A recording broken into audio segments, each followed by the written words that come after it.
Hi, Scott Bruder here. So I went and I did something that I might regret. I went and I found a really bad shape Game Boy that somebody was selling on Facebook Marketplace, and they said it doesn't work, it doesn't turn on, and I was like, oh, well, you know what? I like a challenge. Let's take a look at it. So I went and I picked it up, and it looks like it's got some custom painted shoulder buttons and a directional pad. Stock start and select. It looks like they kind of filled in the A and B. The front plate looks like it's kind of been painted shoddily. It's shiny, but big thing you notice is the seams don't line up, and the back cleanly doesn't have a sticker. So I'm assuming this might have been an aftermarket shell. So who knows what's going on in here. Now, I feel like the scariest part is that I look on the back and it's got 1, 2, 3 screws, and that one's a black Phillips, and the other 2 are tri-wings. Let's open up the battery compartment, and the connections look good, but there's no screw down here. So they said it doesn't work. Let's just turn it on together with a brand new set of AA batteries and see what happens. I'm going to do no game. I'm going to look for a title screen, and it just flickers. That's it. Let me turn off the light so you can see the flicker. Now, I seen something here that made me super excited, and I'll explain it in a second. That's it. But I did see a backlight flicker, and this now takes it to the next level, because I thought I was getting a, Game Boy Advanced with a, some case modifications on it. But I feel like this one had a screen replaced in it. I don't know if it's just a TFT, LCD, IPS. Who knows? But I think it's got a replacement screen. So, first and foremost, let's take the tape off the front. I think it's holding the screen in place. Oh yeah, that's not secured in there at all. So I'll peel off that tape. It's been on there a while. Would have thought masking tape, would be as effective as something stronger. And of course, the screen protector's peeling off with it. I'm going to try and keep that pressed down, because I just want to take the screen off in one piece without... There we go.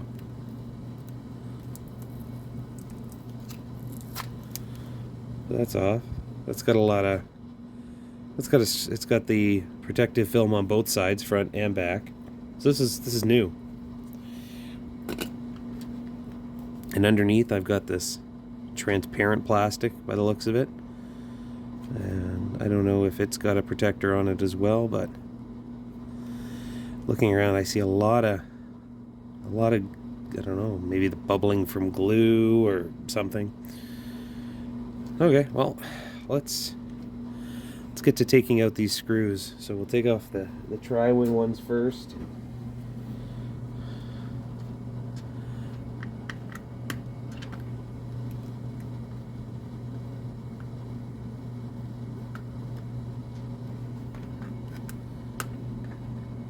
So let's talk about what symptoms we had. The screen flickered on for a quick second and then turned off, and the power light flicked on for a quick second and then turned off. And then when we turned it off again, the power light flickered one more time. So could it be a faulty power switch? Who knows? Let's get that Phillips head screw out of there now. Now, I'm not going to lie. I have never opened up a Game Boy Advance, the original one, before.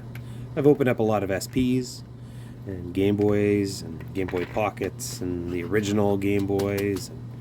DSs and 3DSs, but never one of these. And I was like, for that price, I might as well, learn something. Okay, so let's slide off the back.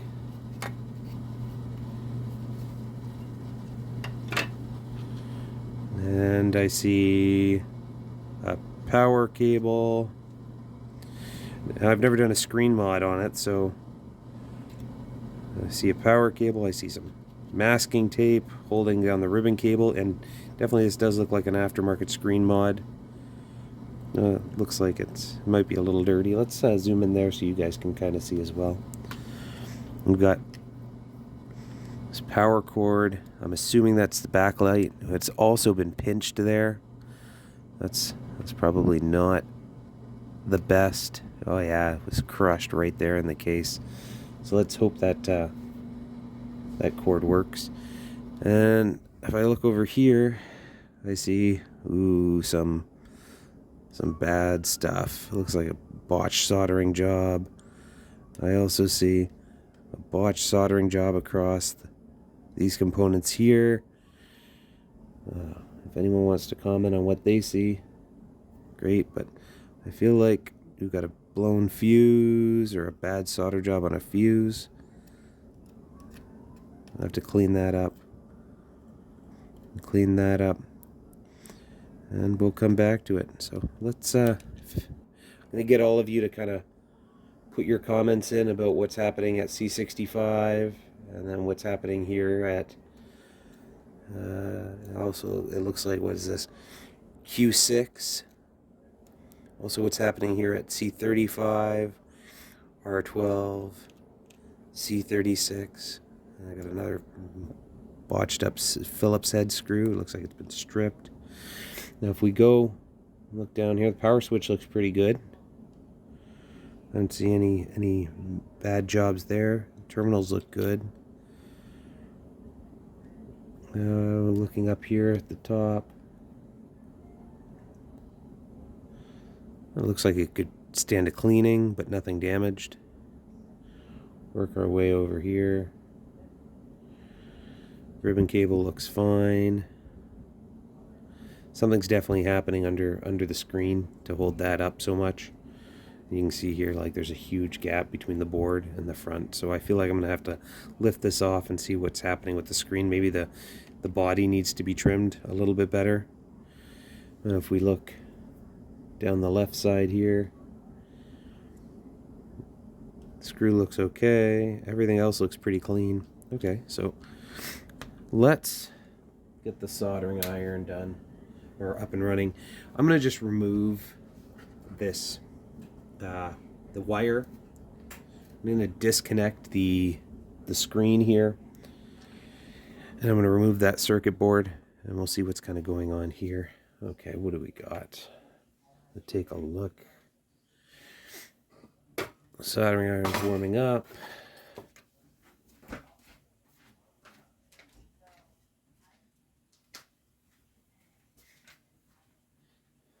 Okay.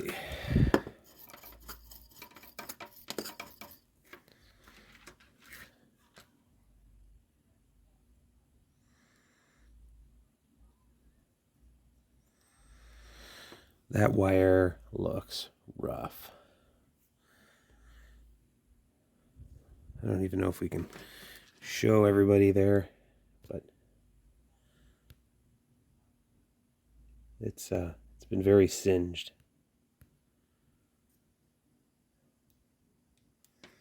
Okay.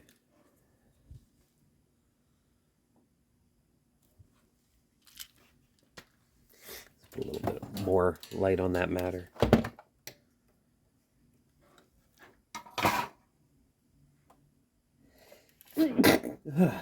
Sorry about that.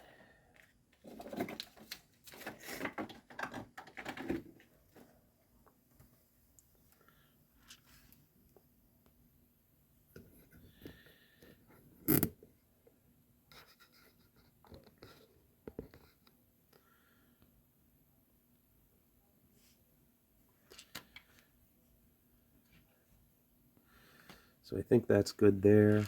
I'm just going to lift up those two tabs.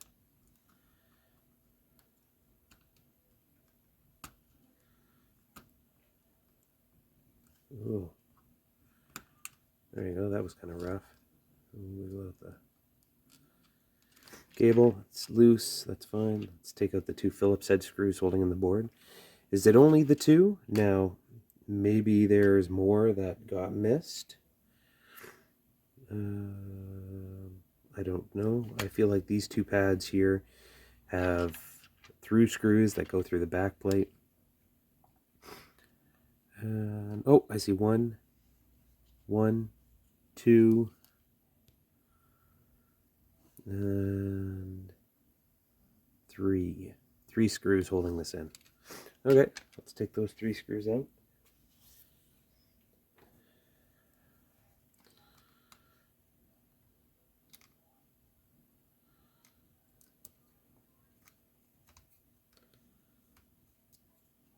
What we got here? One,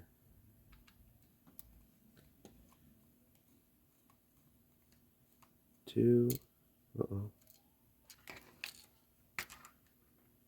No, I don't. I see an X there, so I don't think there's a screw that happens over here. I see an X there, but we'll take this one out, and we'll see.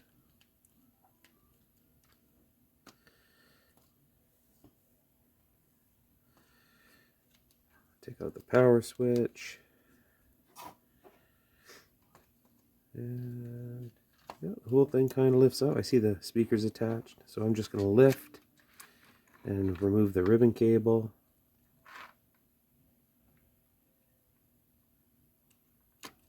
Perfect. And something's up in the top right corner here. That was the shoulder button. Oh, and the speaker lifted right off. Okay. Well, that looks good. I'm going to just move this to the side with the shoulder buttons. And bring my soldering mat over.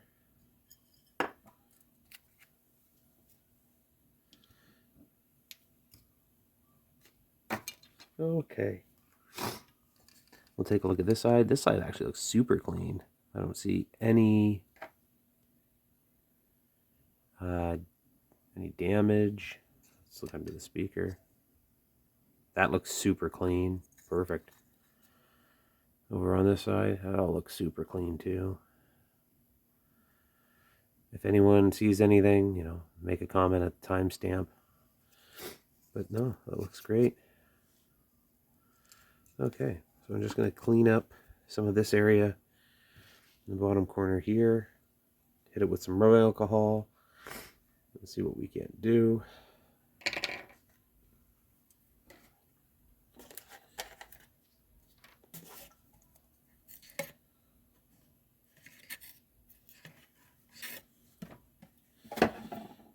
Just some 91% IPA.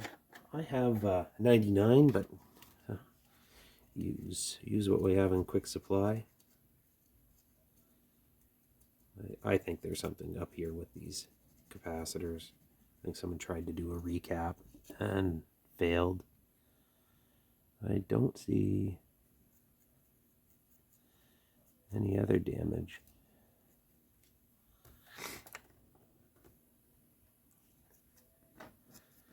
Let's see if I can move this light over to the side.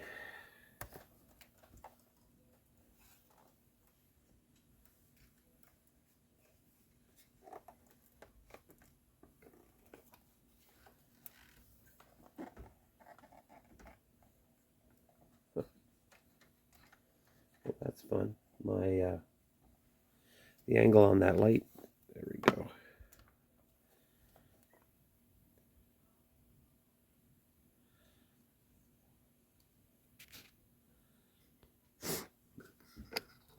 Oh, out of focus.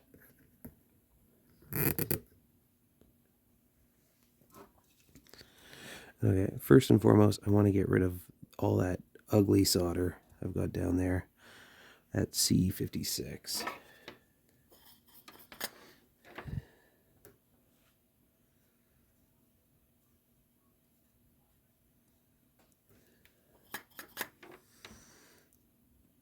But I think we're good. Let's see what's happening here at C36. I don't know if I should take those components off, or what.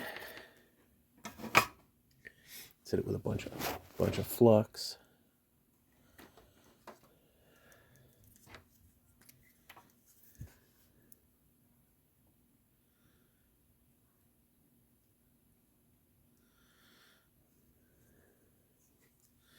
I feel like someone's been down this road before. Exactly what's happening here.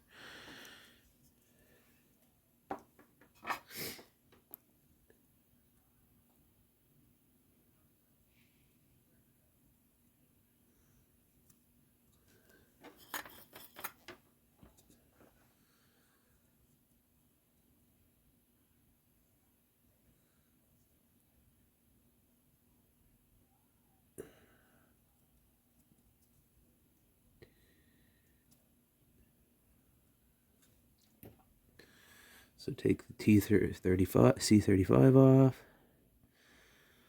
and I'll take C36 off.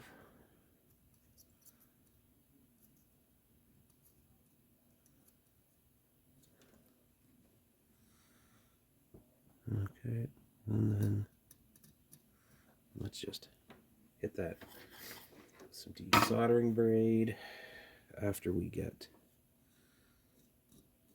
whatever else is going on here.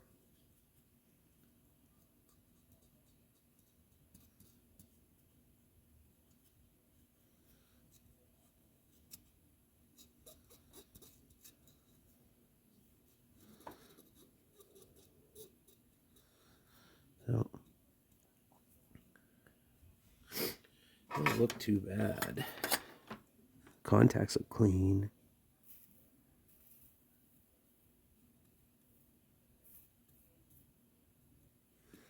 Oh, I see an R12, a resistor at R12 there, but that looks like it's shorted out. I'll have to check it with a multimeter.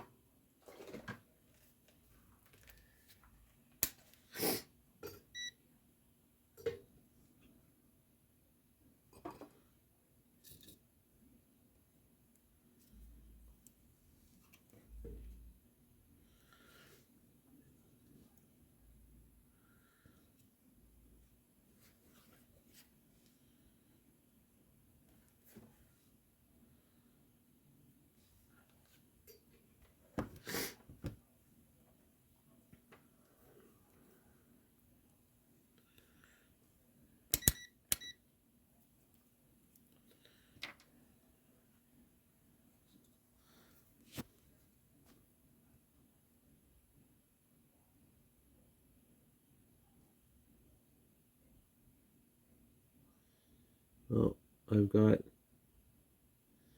resistance on this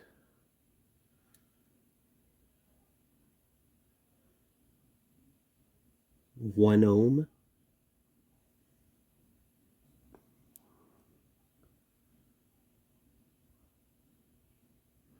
And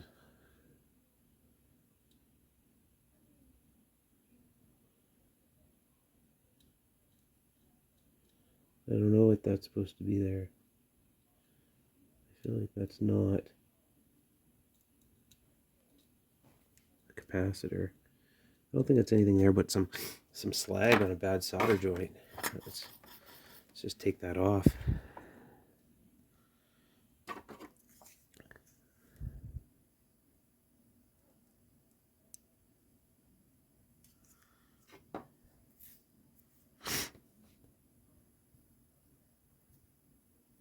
Oh no, there should have been a resistor there. I see two points, but that's the smallest.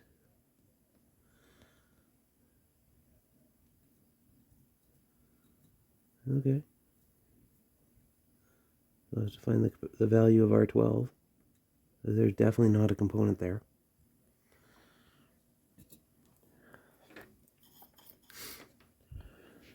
And we'll find the C38 and C35. Okay.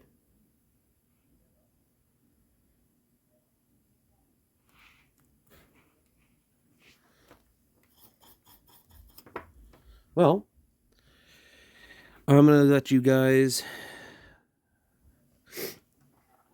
comment on what I've missed there. And let's check out what our capacitance is on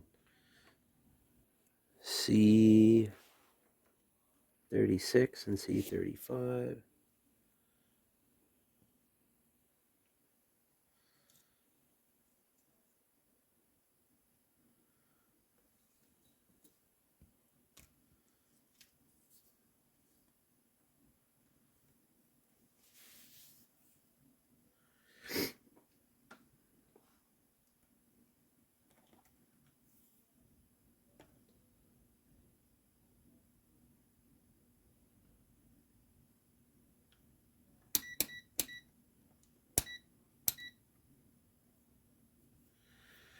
Okay, so there's the capacitor.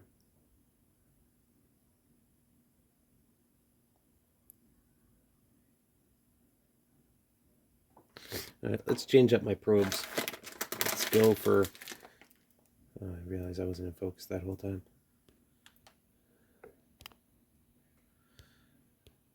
Can I not? Let's put something else in there that I can reference. A couple screws. There we go.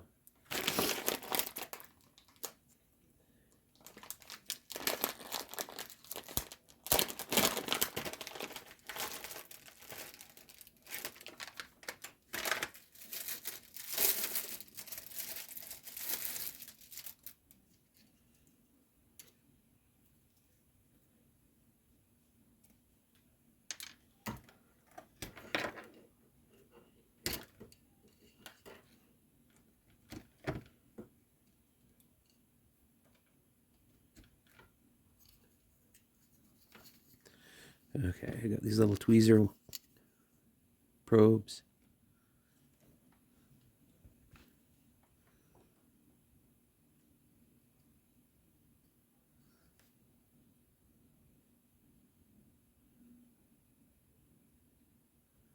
It looks like 1.85 microfarads on that one.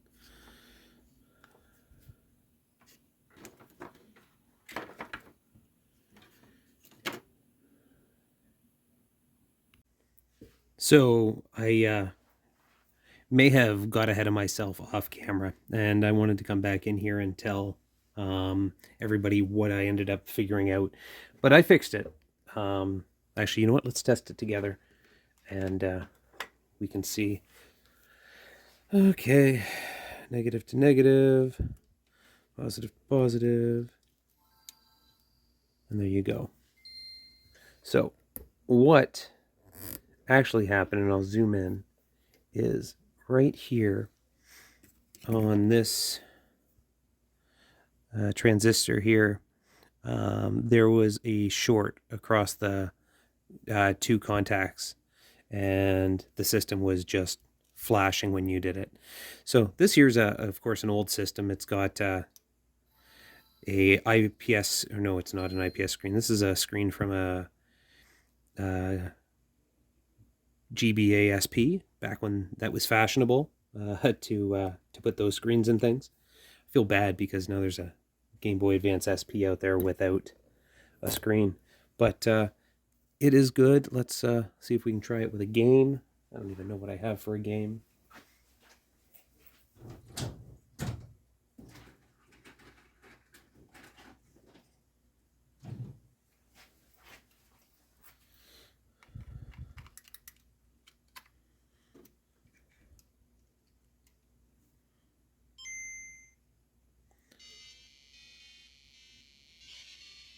There we go. Okay, well, comment, like, subscribe, all that other fun stuff, and play safe. What I do want to say is, and I'm going to stop this before I end up getting caught by YouTube saying I have copyrighted written sounds, is there was originally the resistor at R12. It's a 150 ohm resistor.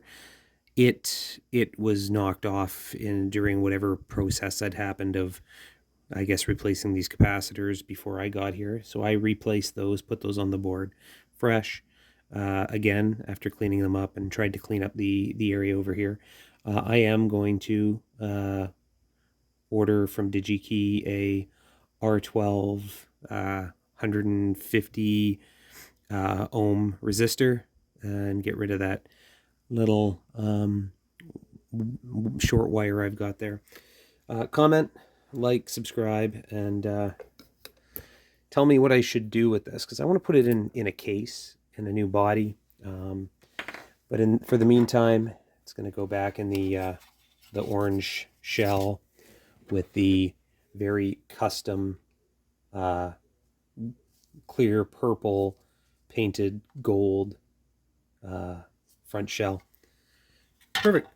Thanks for watching. Have a great day.